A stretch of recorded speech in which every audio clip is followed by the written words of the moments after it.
makita mong mga senador ngayon, Lito Lapid, Bong Revilla, Robin Padilla, Senator Bato, Senator Bongo. Diyos ko, talagang babalik ka talaga sa Senado.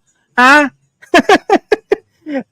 Ayaw lang yung sabihin ni Senator Ping Lacson, pero yan ang nakikita niya. Mga walang kwinta yung ibang mga senador ngayon. Kaya kailangan niya bumalik at ayusin. Diyos ko. Kita nyo naman mga senador natin, mga pabida-bida, walang kwinta naman. Alam nyo na yan. Pero alam mo, sa mga nangyayaring kaganapan, napakaraming pwedeng gawin pa pala. Dahil lalo yung pambansang budget. Alam mo naman na naging advocacy mo yung pagbalangkas o pagbusisi sa ating pambansang budget. At ang naisip ko lamang parang mahirap tumulong na mag-fix o mag-ayos ng problema sa labas. Kung nasa loob ka, mas malaki yung magagawa mo kasi yung nasa labas ka na nagmamatsyag ka lamang. Samantala kung meron direct na yung pakipag-ugnayan sa yung mga kasamahan at yung direktahan ng yung ginagawa, mas malaki yung magagawa. So, isa yon. Pangalawa, nasabi ko na rin ito, talagang sadyang namimiss ko yung aking Senate staff dahil maganda yung aming samahan noon at hindi naman sa pagmamayabang. Taas ang bawat isa sa amin noon na talaga maayos yung aming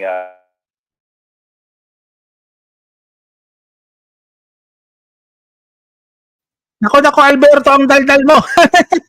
nung dumating yung ultimo, yung araw na kailangan magdesisyon, lagi naman kami nag-uugnayan ni Senator Tito Sen. Opo. At yun nga, isa rin siya talaga sa malaking bagay na nagkumbinse, malaking dahilan sa pagkukumbinse sa akin para samahan siyang muli sa itong halalang susunod.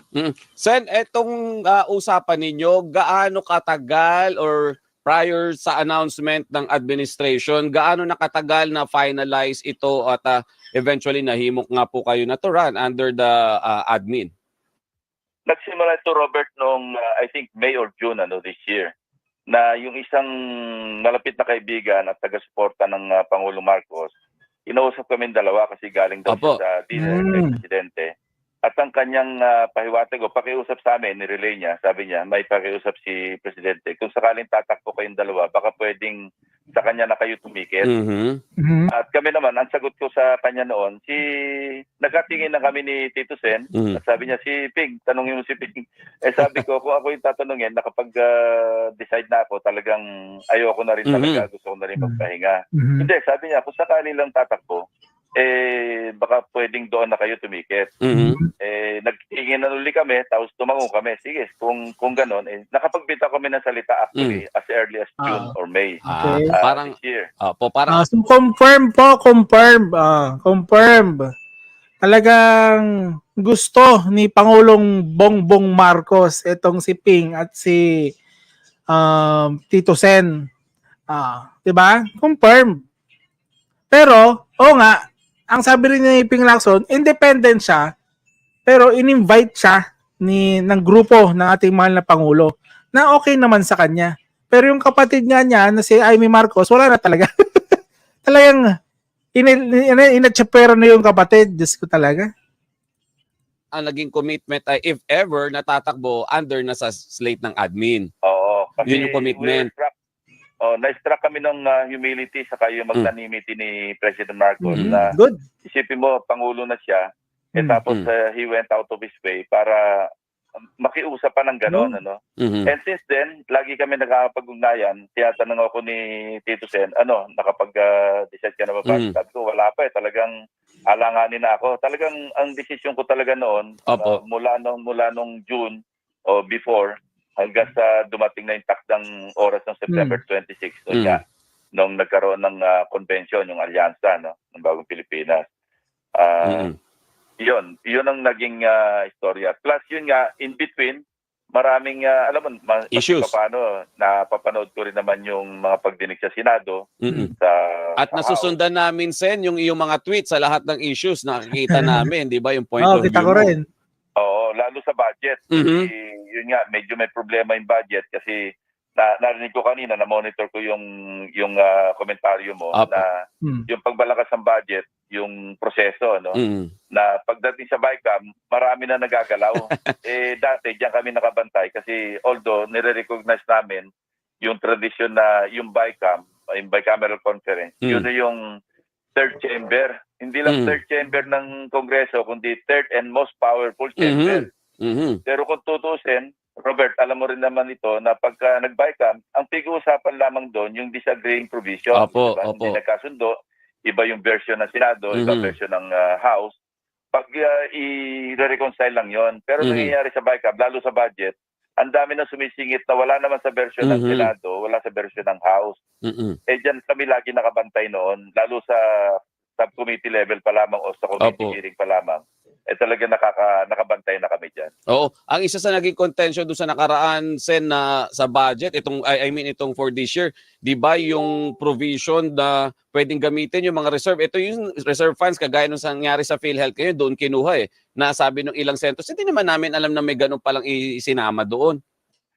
Yung pa ang isa, yung program fund kasi, alam mo, under tatlo yung yung party ng budget Yung regular budget na tinatawag, ito yung binibigay nilalagak para do sa mga implementing agencies. Lahat na, pati Senado, Kongreso, Judiciary, lahat na, buong gobyerno. Pagkatapos, meron tayong tinatawag na Special Purpose Fund. At ang pangatlo, yung automatic appropriations. Ito yung wala na tayong magagawa kasi automatically appropriated na yan. Debt service, yung IRA, nandiyan lahat yon. Yung pangalawa, yun yung standby appropriations, Special Purpose Fund, na nasa ilalim noon, ang program fund. Ang napansin ko noon, kasi maski wala na ako sa Senado, nakakakuha pa rin ako ng mga information tungkol sa budget. Nababasa ko pa rin yung budget books at yung mga provision. May napansin ako doon kasi under ang program appropriations, ang program fund o yung UF, tatlo lang yung special provision doon. Ang nakalagay yung pwedeng, ibig sabihin, naka-qualify doon na ang pwede talagang galawin doon yung tatlo yung provision doon, nadagdagan ng dalawa. Yung dalawang dinagdag, nasama yung GOCC. GOCC. Yung PhilHealth pumapasok doon. At yung pang-apat, ang panglima, yung foreign assisted project. So, yun, hindi pwedeng gawin yon kasi ang General Appropriations Act, general law yan. Hindi pwedeng i-amend ng general law ang special law. Ang special law, yung PhilHealth Act, yung Universal Healthcare Act, at saka yung PhilHealth Act, may mga amendments pa yun So pag special law, hindi pwedeng i-amenda ng general law ang katulad ng General Appropriations Act. So, yun ang isang, kung ako, naisip ko lang, kung naandun ako. Tinan nyo, itong kailangan natin senador. Yung hindi yung mapabunjing-bunjing. Ito yung hindi pa nakaupo pero plano na. May mga nakikita na siyang hindi maganda. Kaya hindi pa siya nakaupo, kaya dapat natin ito iboto. Hindi yung mga nakaupo dyan na si Padilla, si Bato, Diyos ko. Puro na lang mga walang kwintang mga isyong ginagawa. At napag-usap. Kumampi pa kay Kibuloy. Ay, naku talaga mga tao to ni Duterte. Walang kwenta. Yun, ipapatanggal ko yung dalawang special provision scrap na yun. provisions Hindi na yun. talaga dapat. San, balikan ko lang yung inyong pagtakbo. Bukod sa admin, may iba pa bang grupo na medyo nag-request din na sabihin, Sen Ping, sa amin ka na lang sumama. Sen Ping, baka gusto mo mag-join sa amin. Yung pa, nung kinausap kami, nabanggit ko rin yun. Sabi ko, full disclosure, kasi meron tayong isang partido, isang grupo, na gusto kaming kunin na guest candidate sa kanilang koalisyon o partido.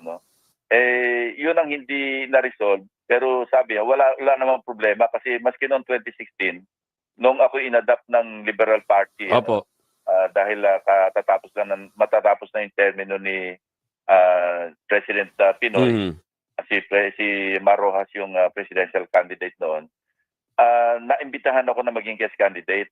Pero aside from yung partido ni Namar noon, yung Liberal, inadapt din ako ng partido ni Vice President Binay.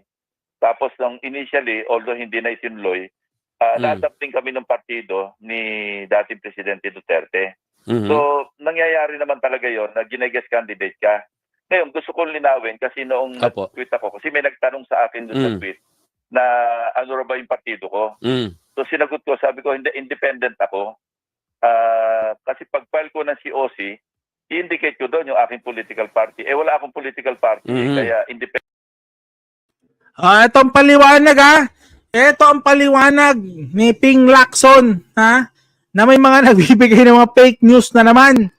Lalo dun sa grupo ng mga DD shits. Pakinggan nyo ito.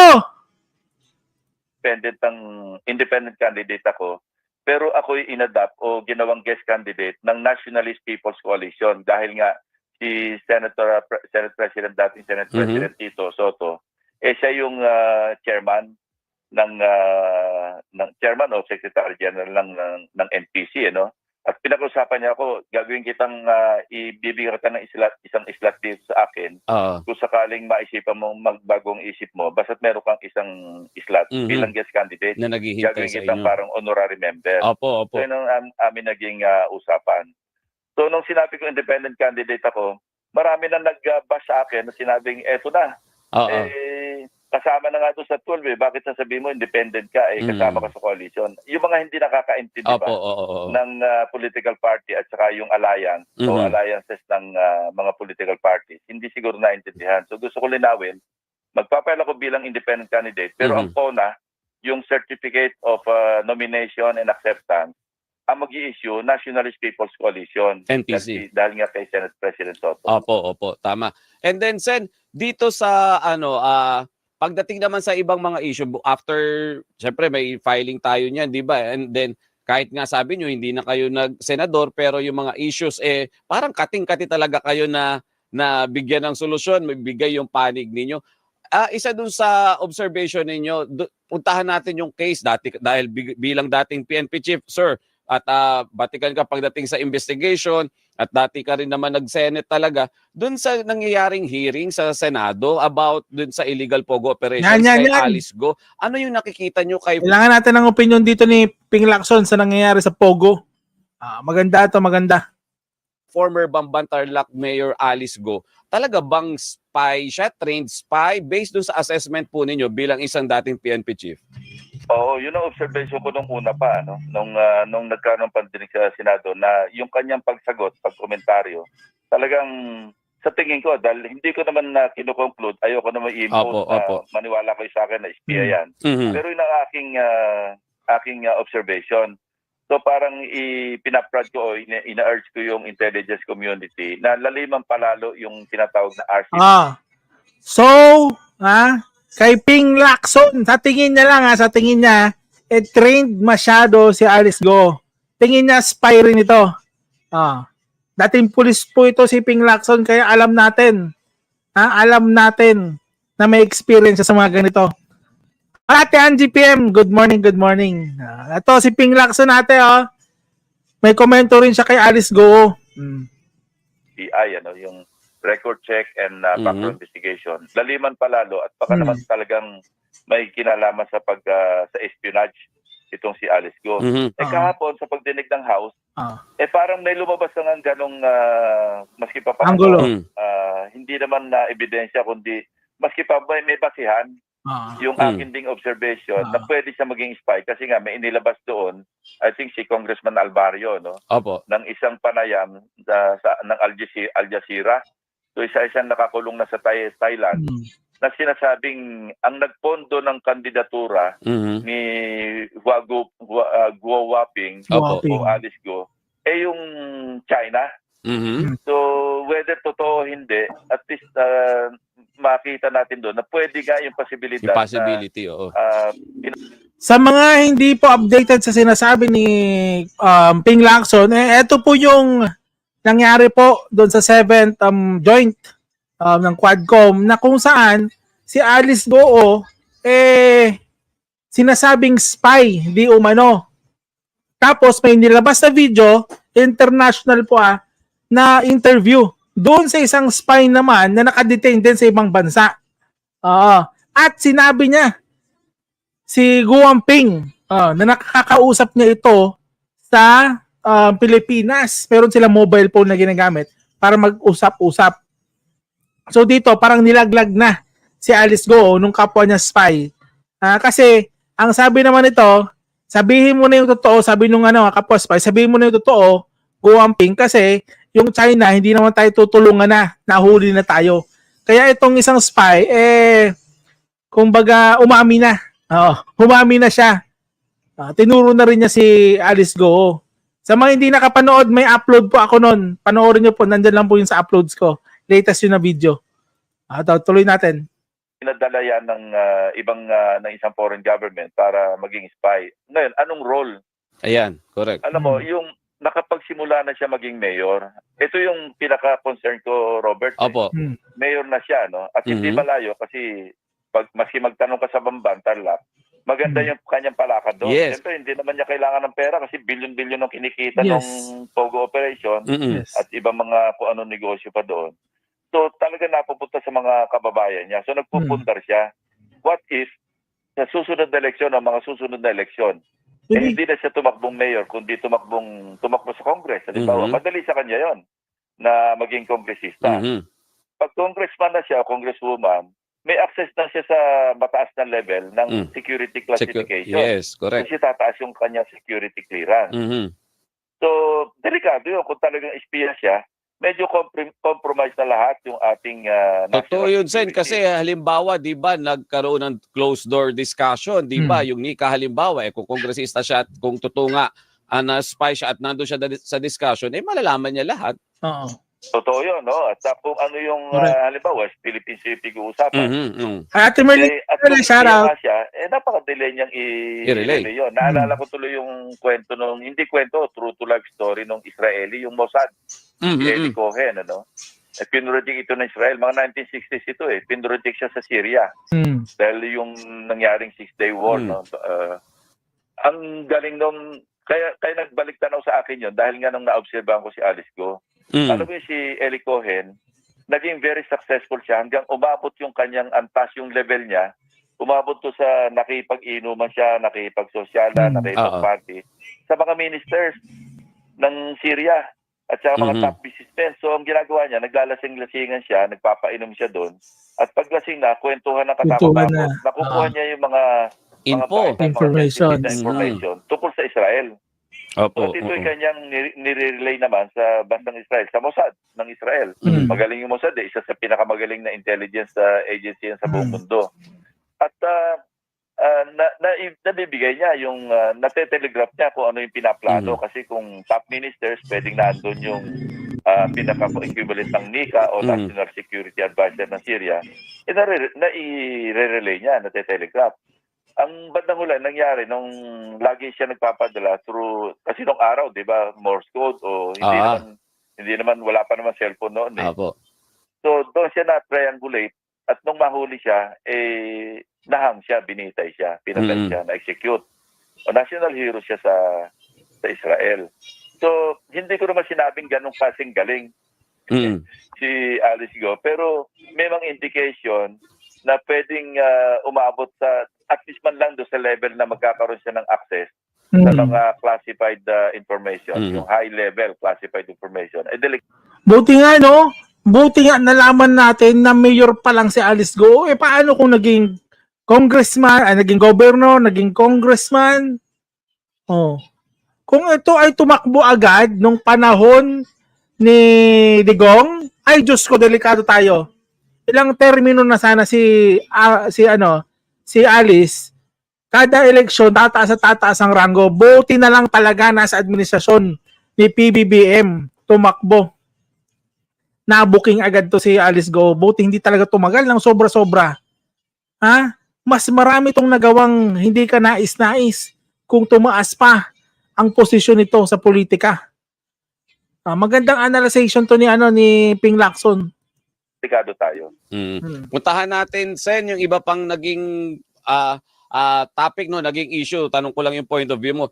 Punta tayo sa PNP na dati mo pinamunuan. Ang PNP na drag sa Pogo dahil dun sa sinabi ng isang PAGCOR head o na pinuno ng PAGCOR na may dating PNP chief na tumatanggap ng payola monthly mula sa Pogo money, and then ang PNP na drag din sa issue naman ng pag-aresto kay Pastor Apollo Kibuloy, and now si General Torre nasa CIDG. Ano yung nakikita mo in general, Senator Ping, dito sa naging performance ng Philippine National Police?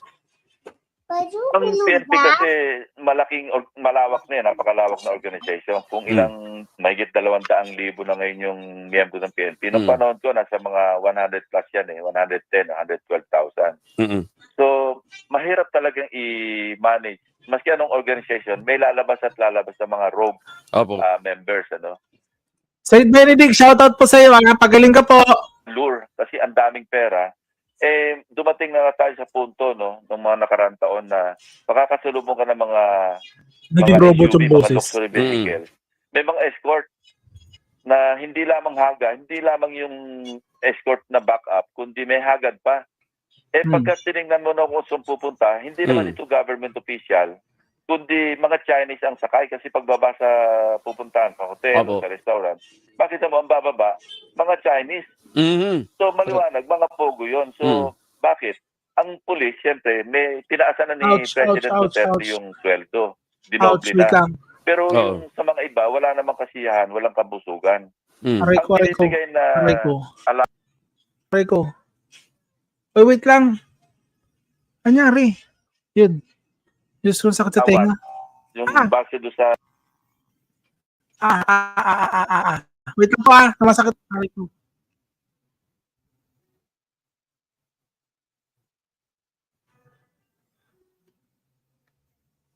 Aray ko. Sakit sa tenga nun.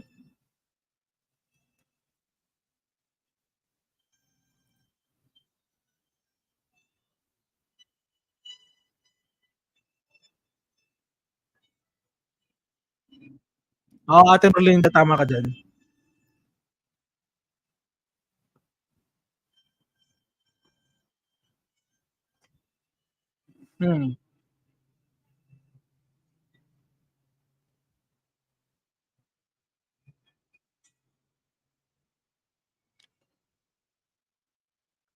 Ate Merlinda, hindi to legit. Pero pangarap ko itong buhok.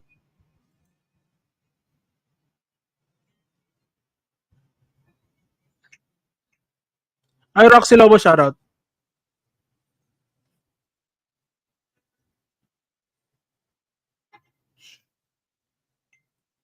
Narinig ko, binibigyan na allowance sa bawat isang pulis na magse-serve as security detail. Illegal ito kasi lighting yan 70,000 a month at least. Laki wow. Malaki, talagang malaki. Parang laki.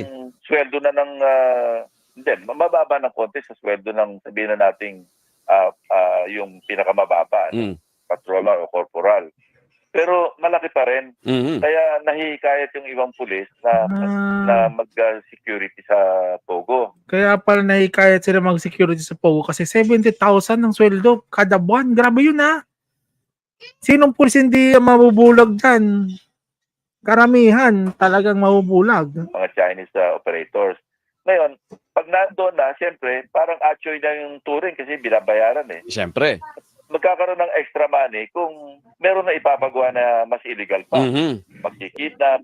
Kasi may mga insidente na yung involved sa kidnapping ng kapwa Chinese, yung dahil sa mga casino debt, pinapakidnap, ito na torture at pinababayaran sa pamilya sa China o sa Hong Kong. So, umabot na sa ganung punto. So, medyo sumama ang tayo ng PNP. Hindi naman napakaraming miyembro ng PNP na tumutupad sa tungkulin. Pero hindi maiwasan. Meron talagang mga napapasukan din ng talagang sabihin na nating nakakasira. Nakakalusot, Oo. Sen, ito, isa pa. Yung mga issue naman ng smuggling, hanggang ngayon, ang dami pa rin na nakukuha ng mga smuggled goods, ang daming hindi nakalulusot sa Bureau of Customs.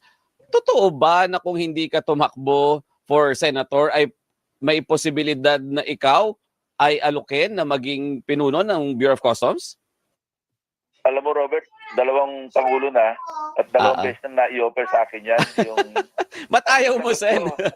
Ayoko talaga tinanggihan ko. Ang sagot, ang nirelay na, yung isa direktamente, mismong Pangulo yung nagsabi sa akin na doon ka muna sa custom. Oo.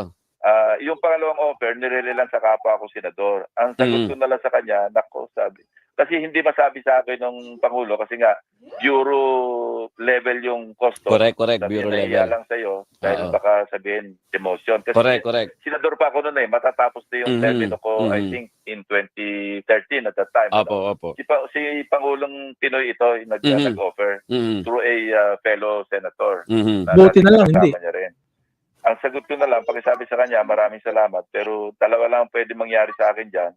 Mapatay ako ng customs o makapatay ako ng customs. So, Ganun kalala yung sitwasyon doon. Pero yun na lang, parang pinakita ko, parang inano ko lang. At unang-una, sabi ko, wala akong technical na know-how o capability kasi taxation yan eh. Hindi naman tayo eksperto sa field. Yung unang nga nag-offer sa akin, si Pangulong Estrada, sabi ko, sir, hindi makakatulong sa iyo dyan kasi ang orientation ko, siyempre PNP, Chief PNP ako. Law enforcement ako eh. Ginano ko na lang siya. Japanese, good morning Pero ayoko, sabi ko. Oo, parang kumbaga alam mo din yung Buti na lang talaga hindi kumagat si Ping Lacson dyan sa sa custom. Mahirap na dyan. Ang dami dyan mga nangyaring hocus-pocus. limitation mo. Sen, pang isang tanong pa bago kita pakawalan. Alam kong kinuha lang namin yung oras mo. Dahil nga ikaw ay tatakbo muli sa pagkasenador, ready ka na ba na bumalik sa Senado at abutan mo yung di ba usually kaliwat kanan yung pambabash ngayon sa Senado natin dahil dun sa mga videos sa social media, sa mga photos na lumalabas sa iba't ibang mga senador na to. And then recently, yung heated argument ni Senator Alan Peter Cayetano tsaka ni Senator Mig Zubiri, common ba? Paliwanag mo nga sa taong bayan, sa mga nakikinig sa atin, common ba na umaabot talaga sa ganun na hiyawan, bulyawan yung nangyayari discussion because of pagiging passionate ninyo doon sa certain issues na ipinaglalaban ninyo sa Senado? Hindi naman common occurrence, Robert, pero nangyayari yan. Nung panahon namin, may nangyayari rin ganyan sa floor, nagkakainitan, nagkakagirian. Pero at least hindi man naman tayo umaabot sa suntukan tulad na nasaksiyan natin sa Taiwan, sa Parliament ng Taiwan. Di ba? Opo. Umaabot talaga nagsusuntukan. Nag-aabutan talaga doon eh. Oo. Hindi pa naman tayo umabot sa ganun. Salamat naman sa Diyos. Kasi hindi mo maaawat minsan yung emotion. Pagka nag-run high na yung emotion, hindi mo kayang pigilin na yung... At minsan nakakalimot na nandun pala sa plenaryo. Pero nangyari yan, tatandaan ko, between Senator Dick Gordon and Senator Trillanes. Nangyari rin yan between Senator Trillanes and Senator Migs. Ano pa ba? Basta't Nagkainitan talaga. Nangyari yan. So, eto guys, sinabi na po ni Senator Ping Lacson, kahit po independent siya, kasama pa rin siya doon sa senatorial na line-up ni PBBM. Ang umalis lang